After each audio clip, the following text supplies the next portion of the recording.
So before I start my talk, I should acknowledge the source of funding, which comes from the EU. I have a starting grant from the European Research Council. And basically, we are carrying out in L'Aquila a sort of study and activity based on electronic ferroelectrics.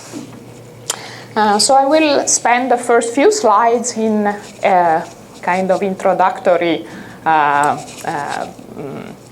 introduction on the multiferroics.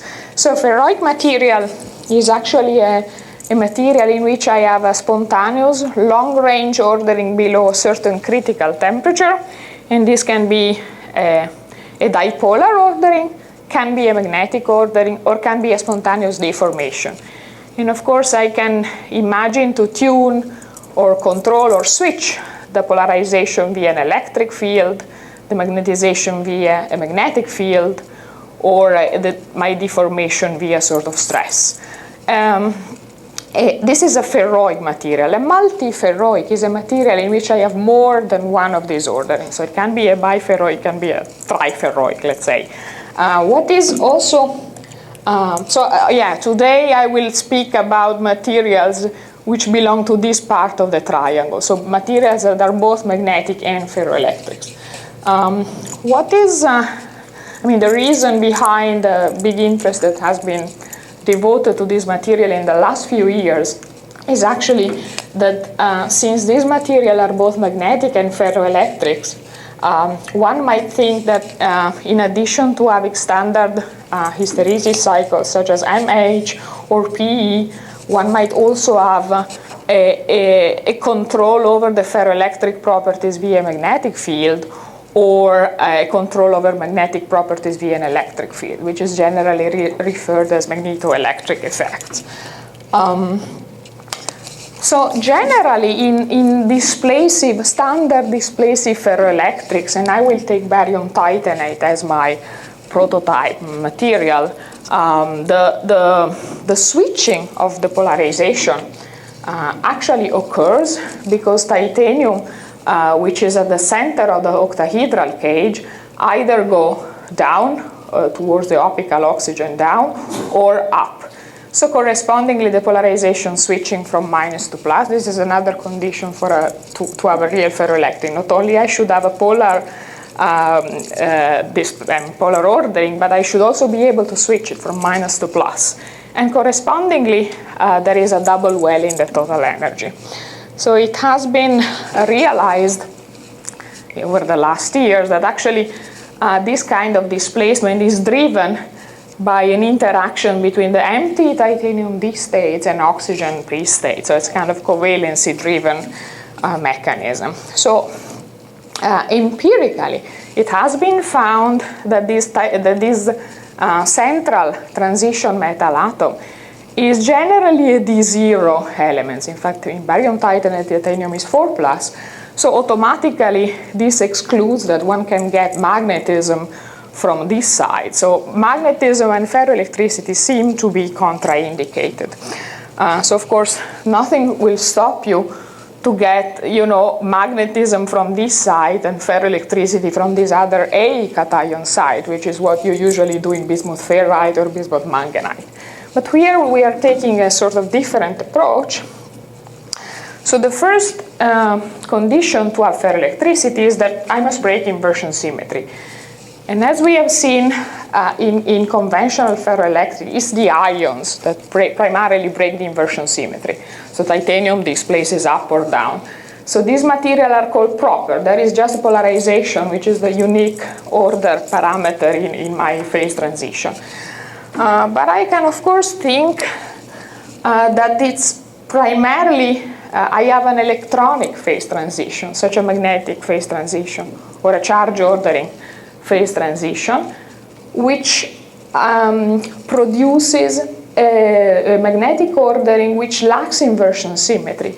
And so from the symmetry point of view, this actually paves the way for polarization to develop.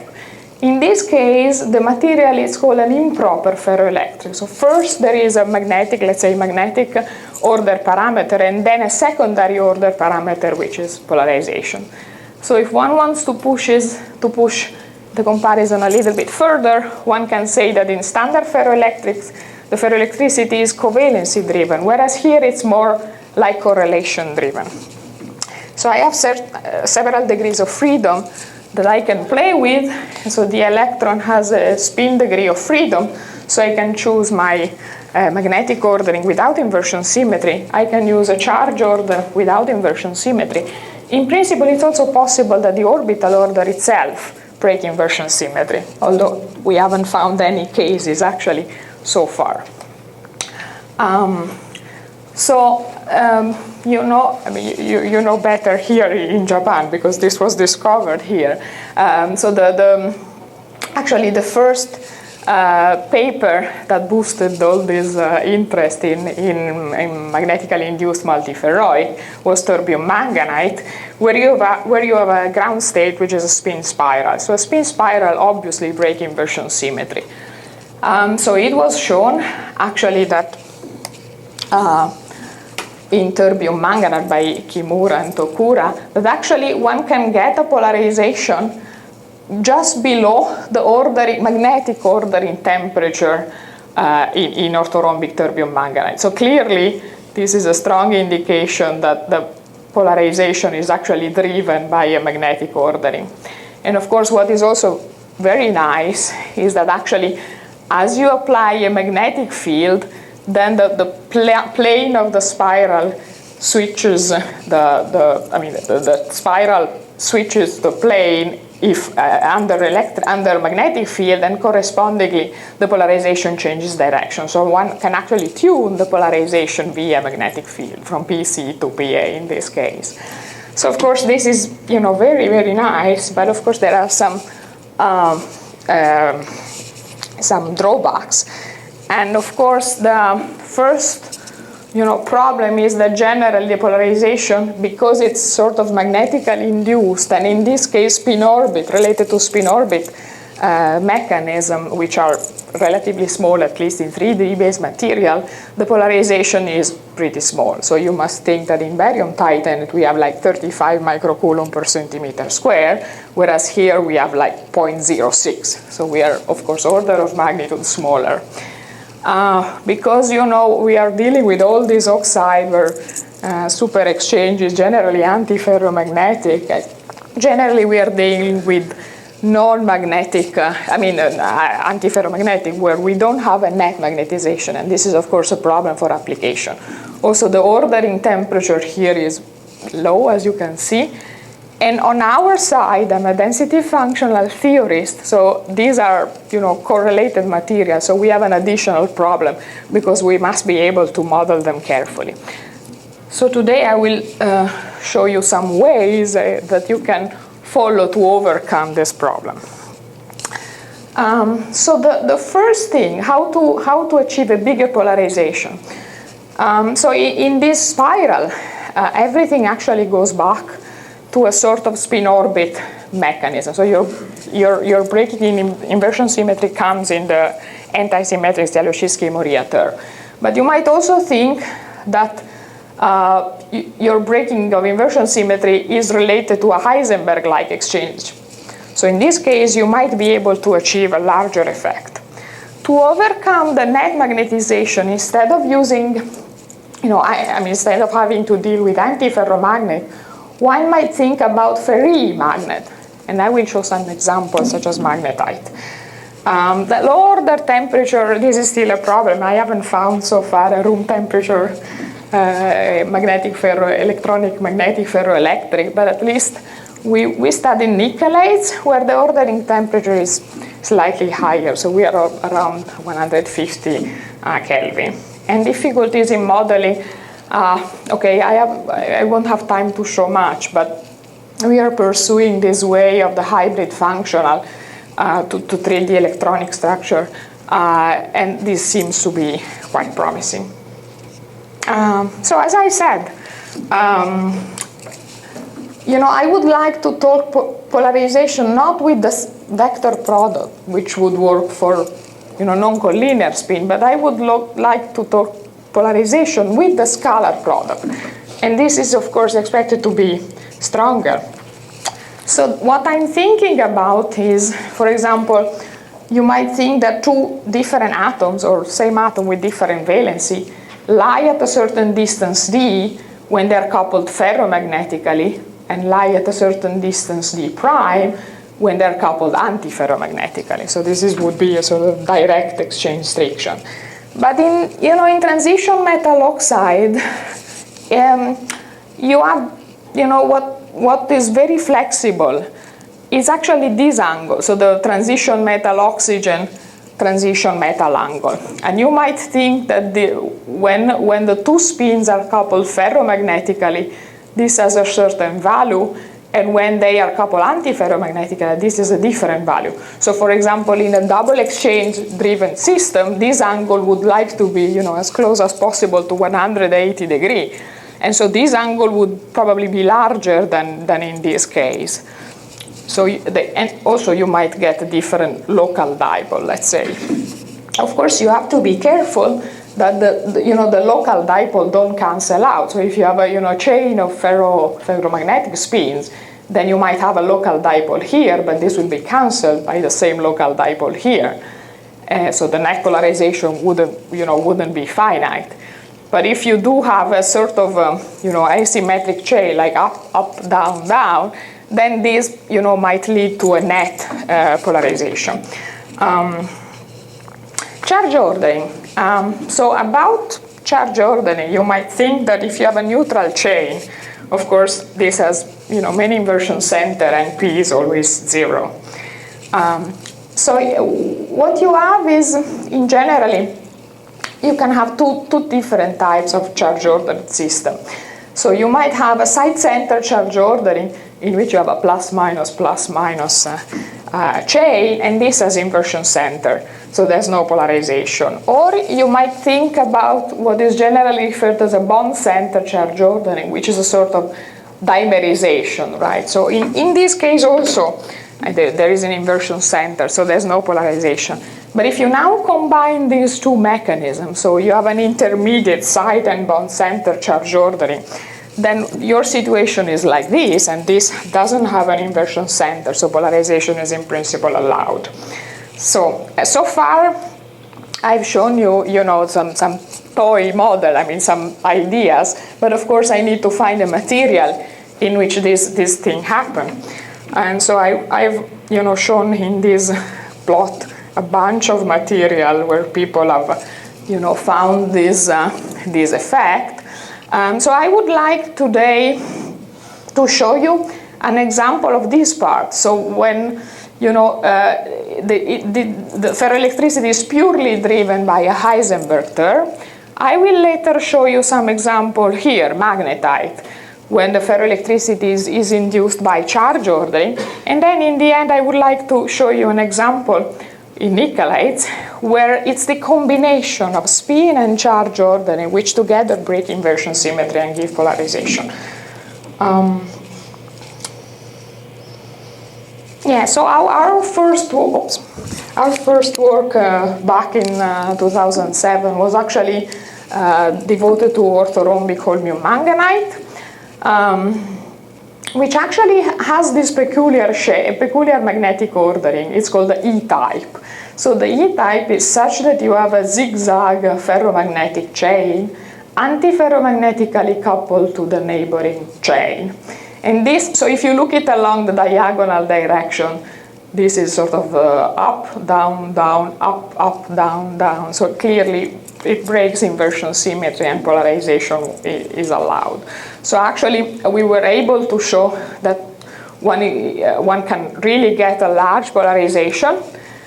And also, what you can do in a computer, for example, is, somewhat separating the electronic degrees of freedom and the ionic degrees of freedom. So, for example, you can evaluate the polarization shown here, for example, by this triangle. So in this kind of calculation, we freeze the ion in a centrosymmetric position, but we impose a non-centrosymmetric magnetic ordering.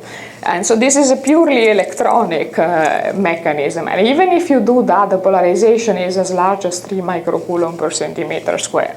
So you have very strong effects. in a collinear system, as you expect, because this should really be larger than the sort of spin-orbit related mechanism. So then we went a little bit on, and of course, we did up, up, down, down with the manganese, but here, I mean, nothing restricts you to treat with the 3D metal. And so actually we looked at the dysprosium ferrite, when you have a sort of up, up, down, down, but with a combination of 4F belonging to dysprosium and 3D belonging to iron. So you might think, also this was suggested by an experimental investigation done by the group of Tokura. And so you might think that actually if there is the interaction is ferromagnetic, then when they are parallel iron 3D and dysprosium 4S, they would get closer and they would be farther if their coupling is anti-ferromagnetic. And the way you switch it is actually, reverse the sign of the 4F spin, and then in this case, the movement would be the other way around. So you might get a different switching, different direction of P.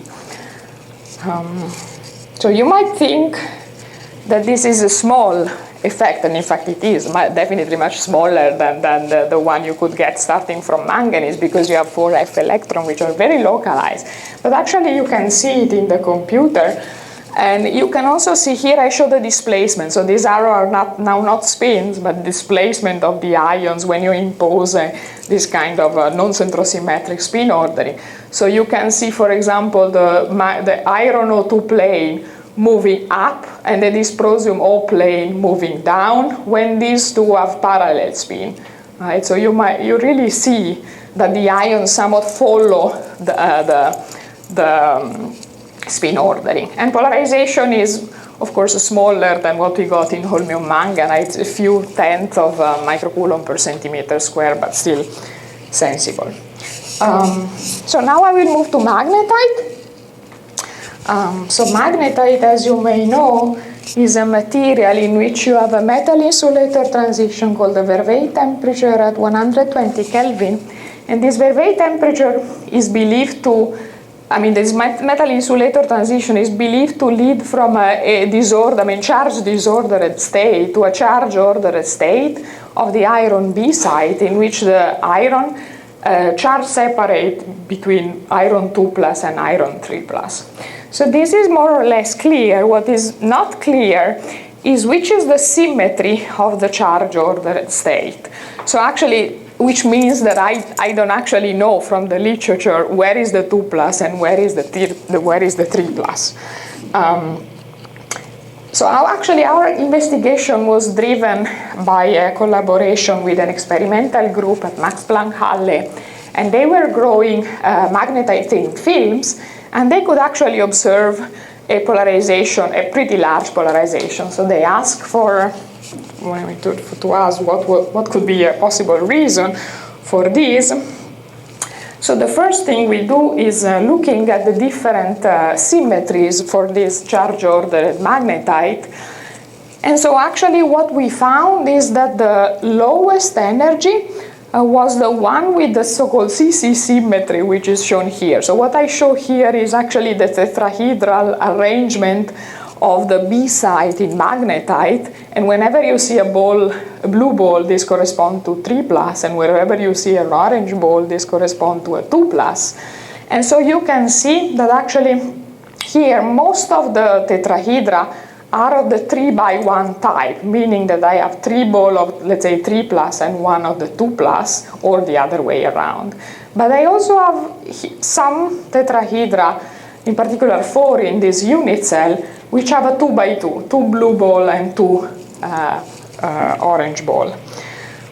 So actually this is non-central symmetry, right? So it's one of the charge ordering pattern that could give polarization. So we went on and do a Berry phase calculation, and actually the polarization was pretty large, and in particular was consistent with the experiment. So one could understand, at least via DFT, a little bit more what is the reason and why this material is ferroelectric. But to do this, we always need a reference state. So to evaluate polarization, we need to have a ferroelectric state and a paraelectric state. So our paraelectric state was actually chosen like this. So this is another charge ordering pattern which has pretty low total energies, comparable to the CC, although this is the ground state as I said. And in this case, you all have 3x1 tetrahedra. And so what we notice is actually that the only difference is in this green tetrahedra that goes from the 3x1 to the 2x2. So here and here. So what actually happens is that, for example, this side turns from orange to blue, and correspondingly this turns from blue to orange. And at the same time, we have that this is paraelectric and this is ferroelectric. So we thought that actually the charge separation or charge ordering on this few B site was actually at the origin of polarization. So we thought about plotting, the polarization slowly moving the ionic position from this structure to this structure, and correspondingly map the charge separation together. And what we saw is actually shown in this plot. So as you can see, you move from a paraelectric to a ferroelectric, polarization goes up, and correspondingly and basically overlapping, you can map the charge disproportionation between these two sides. So this actually shows that polarization is really driven by the charge shift from one side to the other. So quickly I will show Nickelates, in which, as I said, I need both. I need a non-centrosymmetric magnetic ordering combined with charge ordering. So what happens in Nickelate is that actually nickel, instead of having a 3+ valence as it should be, actually charge disproportionates in the 2+ and 4+. What is absolutely not clear is which is the magnetic ordering. So several magnetic patterns have been proposed in the literature. 2 of them are collinear and 1 is a sort of spiral. Actually, all of them should be polar, but in this S and T shown here, the polarization should be, in the S, it should be very similar to holmium manganite, and so should be large. Also in the T should be large, but in the N should be much smaller because this is a kind of spiral driven ferroelectricity. I can say something about the T phase, which is probably more interesting. So in the T phase is actually the realization of what I've said in the beginning about the charge ordering. So if you look at how the T phase look like, and if you look at how the charge ordering look like along the 1-1-1 direction, which is, say, this kind of direction, you have a stacking of, let's say, 2 plus 4 plus 2 plus 4 plus 2 plus 4 plus 2 plus. And then on top of it, you have a magnetic ordering with up, up, down, down, up, up, down, down. So what will happen actually will be this kind of situation in which these two dimerize, and the distance here is bigger than this one. So this would actually be polar, and with a polarization along this direction. So I don't want to go into details, but basically I would like you to note, for example, that the polarization I get here, which is very similar to holmium manganite, or the polarization I get here, because eventually also here it's driven by a Heisenberg term, it's of the order of few microcoulomb per centimeter square, whereas the polarization that I consistently calculate with intensity functional theory in the N phase, which is sort of spiral phase, is actually much smaller. It is of the order of nanocoulomb per centimeter square. So this confirms actually that the polarization driven by Heisenberg is larger than the polarization driven by spin-orbit inverse Chelogey-Moria mechanism. So before I finish, I would like to quickly show our results, recent results on the organics material. So I don't have this kind of background, but potentially I think this is a promising class of material where one could find nice multiferroics, or at least nice ferroelectric effects. So we had a look at this tetratialfulvalene pichloranyl, and actually in this material, it's a donor-acceptor system, and actually one electron jumps, let's say, from one side to the other, and correspondingly there is an antiferromagnetic spin ordering. So this is actually a kind of realization of what I've said in the beginning. So inversion symmetry is broken because you have spin plus two different, let's say, units like TTF and CA. So we calculated the polarization, and it was also, pretty large. So there is hope that this material could actually be some promising multiferroics. Okay, here we also had a look. This is not a multiferroic, this is a pure ferroelectric, but this is just to show an example of where you can, other mechanism that you can exploit in designing new multiferroics. So actually the ferroelectricity here in this organic material called croconic acid was actually driven by the, let's say, change of hydrogen from, let's say, one side of this molecule, H2C5O5, let's say from the left part to the right part. So the hydrogen actually jumps from, it stays on the right part here and on the left part here. So this actually allows the switching, and it was, we calculated the polarization, which was found to be also consistent with the experiment. So it's another way to achieve ferroelectricity in organic materials.